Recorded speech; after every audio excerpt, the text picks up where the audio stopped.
Hello, magandang umaga sa inyong lahat. This is only for clarification ha. Ako hindi na ako nagla-live as much as possible. Pero I want to clarify this. Putang ina mo Jeff ha, aga-aga ha. Meron ka na namang content na nakuha ha. Putang ina mo.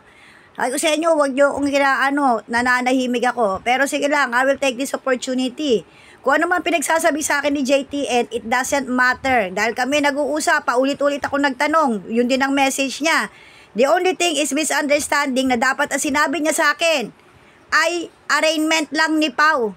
Tinanong ko, nag-plead guilty pa ulit-ulit. Sabi niya, oo. Kasi sinagot ko rin siya accordingly. O mas okay yan kasi ganyan-ganyan, magbabayad lang. As per our conversation, kahit kailan di ako nagsalita ng kasinungalingan dito. Mula noon hanggang ngayon, nag-iisa statement ko. It doesn't matter kung ano, kaya nga nag-sorry na ako kay JTN. Ganun ba? Sabi ko nga mali nga pagkakaintindi nating pareho. Kasi ako nagtatanong sa'yo, nag-plead guilty ba? Oo ka ng oo. Sabi mo si Pau lang. So ngayon, ganun din ako. Unang-una, wala akong pakialam na dyan sa kaso na yan. Hindi na nga ako active sa social media eh. Kaya lang, being a friend, na message ako ni JTN, sinasagot ko, nagkwekwentuhan kami, nagtatanong. So nothing is wrong with that. At kung ikaw, Jeff, kumukuha ka ng pagkakataon para mag-away kami ni JTN, well, mali ka. Kung meron masabi sa akin si JTN, di ko na yan papatulan. Dahil it doesn't matter. I don't have anything in this social media. I have my personal life and now I'm really busy dahil yung mga alaga ko, papunta ng shelter. At ako'y nagpapagawa ng kulungan for them. Doon sa mag-aalagang shelter.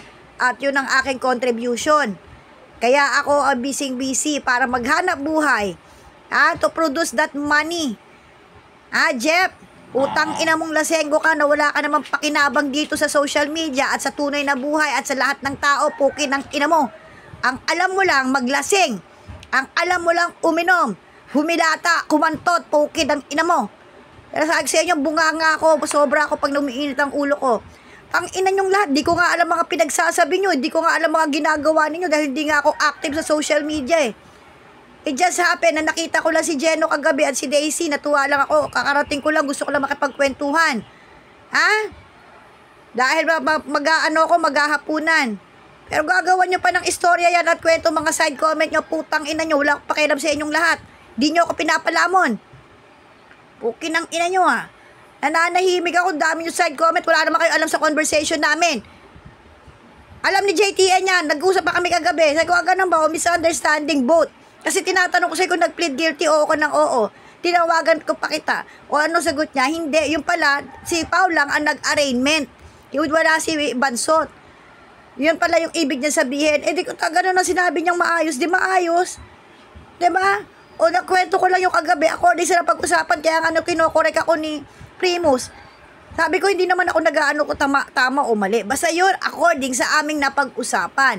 And I gave only my ideas, which is tama naman yung aking. Kasi lahat naman yun nila iso ang ng abogado pagka ganyang mga maliliit na kaso, yung mga isang buwan lang. Normally, pinipenalty nila yan. Yung sa akin niya, dapat penalty din eh. Pagka tanga abogado mo, tanga. Damay ka. Ganun lang yun. Ano pinapalaki nyo? Ba't kayo ikaw Jeff, pukin ng ina mo ka talaga, di ayaw mong tumahimik na lasenggo kang hindot ka, pukin ng ina mo, aga-aga, kagigising ko lang. Late na nga akong gumising dahil pagod ako eh. Sa kakabiyahe, putang ina mo, makatapos ng at least ang Diyos may pakinabang sa akin, mag-alaga ako ng aso at pusa. Yung lahat ng pera ko mapunta sa kanila, pakinabang sa akin ng Diyos yun dahil mga nilikha niya yan, putang ina mo, ikaw wala kang pakinabang. Tagal-tagal ko na hindi nagmumura, tagal-tagal ko nang wala akong kaaway. Dahil seryoso ako naghahanap buhay para mapapagawa ko ng kulungan yung mga alaga ko. Tang ina mo Di ako natatakot sa inyo, pukin ng ina nyo, noon pa, wala akong pakialam. Kahit sabihin nyo pang may warrant o ano pa dyan, putang ina nyo, kahit may papatay pa sa akin nyo, wala akong pakialam. Putang ina nyo, iisa lang buhay natin, pero siguraduhin nyo hindi ako lalaban. Dahil pag ako lumaban, tutumba tayo pare-pareho, sasabayan ko kayo ng tumbahan, pukin ng ina nyo. Huwag nyo ako nananahimik na ako. Managinip na lang kayo kung gusto nyo kaming pag-awayin ni JTN. At to si JTN, maraming sinasabi dyan. Wala naman ako maano dyan dahil madaldal naman talaga yan ever since ganyan na yan. Yung bugso ng galit niya. Kaya ako, hindi ko papatulan niya kahit ano sabihin ni JTN, it doesn't matter. Basta wag niya lang ako sisiraan. Yan, it's just a misunderstanding. At kayo dyan mga commentator, hindi yung lahat na lang nang gagawin nyo, comment, di nyo naman alam ang totoo. Magtanong kayo. Kaya nga tinatama ako ni Primus dyan eh. Sabi ko, hindi ko naman sinasabing tama ako o mali. Ang sinasabi ko lang according sa napag-usapan namin. Kaya sinabi ni Primus na misunderstanding, o the misunderstanding, at least nag-usap kami dalawa ni JTN. O, anong issue nyo?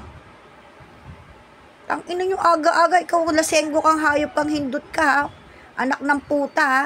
Huwag mo ko idamay sa'yo aga-aga, baka malasin pa ako ng araw na to.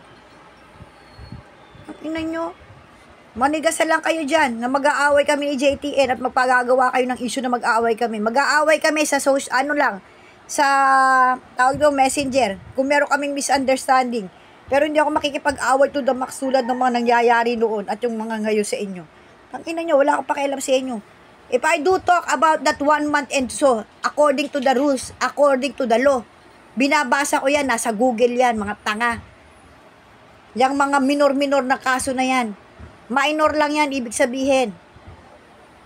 Oh, masama na bang magsalita? Accordingly? Bawal na ba ako magsalita kung ano yung karapatan ko yun. Huwag nyo nakawin ng karapatan ko. Tangina nyo, lahat nga kayo nagko-comment eh. Lahat nga kayo nagsasalita eh. Hinaharangan ko ba kayo magsalita? Karapatan nyo yan eh. Putang ina nyo ah. Kaya karapatan ko, huwag nyo rin tanggalin. Binabasa ko lang according sa batas. Tangina nyo, hindi nyo ako makokontrol. Gusto ko magsalita, magsasalita ako accordingly kung ano na pag-uusapan. Pero para gumawa ako ng issue at gumawa ako ng kasinungalingan, di ko gagawin yan. Yan ang prinsipyo ko ever since. Mula nag-umpisa yung mga anti-FLM na yan at pro-FLM na yan. Ina nyo, sila Mike Cervera nga yung mga UTW, di ko, pakialam ko sa mga yan. Putang ina niya, pinalalamon ba ako niyan? Kayo, pinalalamon nyo ba ako? Tang ina nyo, wala nagpapalamon sa akin dito ha. Lalo ka na Jeff, wala akong pakinabo sa'yo. Ina mo ka. Ano sabihin ni JTN dyan? Di nga ako nakakapakinig ng mga live eh. Pag may inabutan lang ako, dun lang. Pero wala akong napapakinggan, di ako nakikinig unless may magparating sa akin. Pag wala nagparating sa akin, anong malay ko? Yan lang ba buhay ko? Kung kayo, yan ang buhay nyo, kayo yan. Ako hindi. Ang inan tong mga to ah. Wala kayong pakialam, pukin ang ina nyo, di man ako nakikialam dyan. Kaso ni JTN, kaso niya, wala akong pakialam dyan. Nainanuhak ba si JTN? Nagkwekwentuhan lang kami. According sa nangyayari, nangangamusta. Oh, anong issue nyo? Tingnan nyo lahat na nahihimig ako ha. Umakit ako para lang makipagkwentuhan sandali habang kumakain. Gagawa nyo na naman ang issue. Putang ina nyo lahat. Chismosa kayo. Inyo yung inyo, akin yung akin. Magsalita kayo dyan according sa gusto nyo sabihin. Wala akong pakialam dyan. Magsasalita rin ako according sa anong totoo. Hindi ako rito para lang magsinungaling. Ano pa pala ako magsinungaling? Pasikat? Matagal na ako sumikat. Ako ang kauna-unahang sumikat dito mula nung sa NBI. Kaya wala akong pakialam dyan, mga sikat-sikat na yan. Hindi ako palalamunin yan. Artista nga, lumulubog, lumilitaw eh. O, edi ko lumubog na ako. O, di lumubog, pakialam ko dyan. Hindi ako nakikipagkompetensya dito. Ang dami-dami kong ginagawa. Gagawa niyo pa ako, napaakit na ako kay Jeno. Dahil kay dahil gusto ko lang makapagkwentuhan kay La Daisy. Nang teteng kayo. Dami yung problema. Pati ikaw, Jeff. Gagawa ka na naman ng content para pag-awayin kami ni JTN. Gago. Tarantado kang monkey ka. Pakamatay ka na lang. Yung baga mo. Tsaka yung atay mo. Sunugin mo sa alak. Gago. Mamamatay ka rin. Pakialam ko sa'yo. Pakialam sa'yo. Hindi mo ako pinalalamong hindot ka. Anyway guys, this is only for clarification. Kilala nyo ako. High blood din ako. Pero marunong ako makipag-usap sa tao according sinong tao kausap ko. Kahit mainit ang ulo ko, kaya kong i-adjust ang sarili ko. Hindi ako basta nagagalit at nangaaway ng piskal. Alam yan ni JTN. Hindi ako ganun. Nangaaway ako sa tamang panahon, sa tamang oras. At sa tamang tao. Wala akong pakialam. Hindi akong pakikialaman kasi hindi ako nakikialam sa inyo. Kung umakit ako magsalita ako, karapatan ko yun. At yung totoo lang ang sinabi ko, wala akong ibang sinabing totoo. Doon lang kami nagkaroon na sa plead at saka yung na yan. Tinanong ko pa siya, plead guilty, nag-plead guilty paulit-ulit. Hindi pa ako nakontento, tumawag pa ako. Ang pala doon, siya lang ang nag-arraignment. Dapat ganun. Ay sinabi ko pa sa kanya na dapat ganun, si Bansot, ganyan. Kaya nga yun ang salita ko. Kasi, Yun ang pagkakaunawa ko dahil sa sinabi niyang nag-plead guilty. Dapat sinabi niya nag-arraignment. 'Di ba? Yun lang yung misunderstanding doon. Di niya sinabi kasi nag-arraignment lang. Ano issue nyo? Palakihin? Tarantado pala kayo, mga hindot kayo eh. Aga-aga, magpe-pray pa lang ako eh. Yan ang ano nyo. Ayoko sirain ng ano ko. Ayoko sirain ng mood ko at araw ko. This is only for clarification. And I don't have any issue para makapag-away sa TWP, Jeff. At kay Joanne. Nga, magpakamatay kayo sa saya. Mga misunderstanding na ganyan, pag-aawayan, ano, gago lang, tanga lang, bata lang. Wala akong panahon dyan, dami-dami kong ano sa tunay kong buhay, asikasuhin. Nagpapare-open pa ako ng kaso ngayon sa abogado ko, putang ina nyo, ay intindihin ko kayo. Palamon nyo ba ako? Mga hindot kayo. Dami-dami ko iniintindi kay, ay nako. Anyway, sa mapagpalang umaga sa lahat, pasensya na kayo at high blood na naman ako, kagigising ko lang, dami ko na namang nabasang hindi maganda. Alam niyo naman ako, immediate reaction gumagawa ako. But it doesn't mean, yung reaction ko nakakasakit ako ng kapwa ko. As much as possible, I am avoiding to hurt other people. Gusto ko na magbagong buhay, di ba? Ibalik yung dating ako, hindi na yung palaaway na inday. Gusto ko nang maging dating mabait na inday. Kaya lang, I cannot hold my temper this time. Kaya kailangan ko magsasalita ako. Karapatan ko yan, di nyo pwedeng nakawin. Umabiyahe nga lang ako para makaipon dyan sa kulungan ng mga alaga ko. Sa 70,000. Tapos dami-dami nyo pang ano. Tangina mo dyan, pinihingihan kita. Dami yung issue. Hindi ako nalilimo sa social media ha. Tangina mo. Baka palabasin mo nanlilimos ako dito. Anyway, God bless everyone. Allow me at ako'y magpipray at aalis at magtatrabaho na. Kaysa mabisit ako sa inyong lahat dyan. Ay, nako. Salamat doon sa mga nagpaabot ng mga nangyayari. Kasi kung di ako araw-araw hindi ako nakakapanood ng mga social media na yan, mga live na yan. Because I don't have time. At all. Nagkataon lang maaga akong umuwi kagabi at nakita ko si Jeno, si Daisy. Kaya nakisampa ako. Kaya nagkataon lang topic nila yan na nabasa ko, nabanggit ko.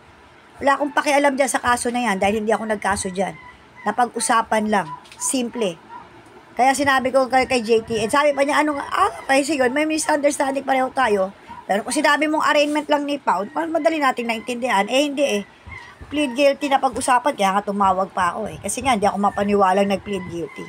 But the truth naman, totoo naman yan.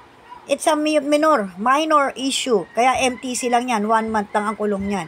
Nababayaran ng fine yan, 40,000. Kaya nga nakasulat dyan, di ba? So, may kasalanan na ba magsabi ng totoo? Kailan pa naging kasalanan na magsabi ng totoo? Sa mga demonyo. Kampo ng demonyo, kasalanan magsabi ng totoo.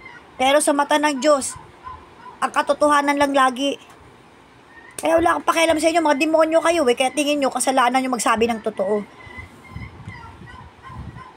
Ay, naku, haba na naman yung init ng ulo ko. Sige na guys, paalam!